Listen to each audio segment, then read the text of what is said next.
Si tatay, oh.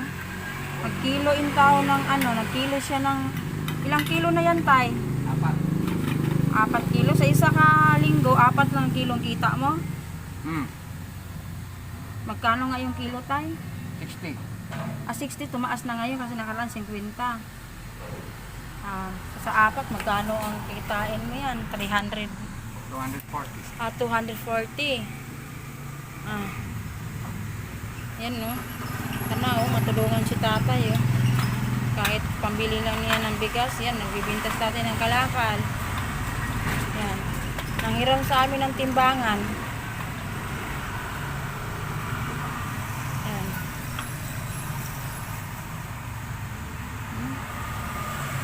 Yan ang sanang matulungan natin. Ang hirap na ngayon, ang mahal ng bigas.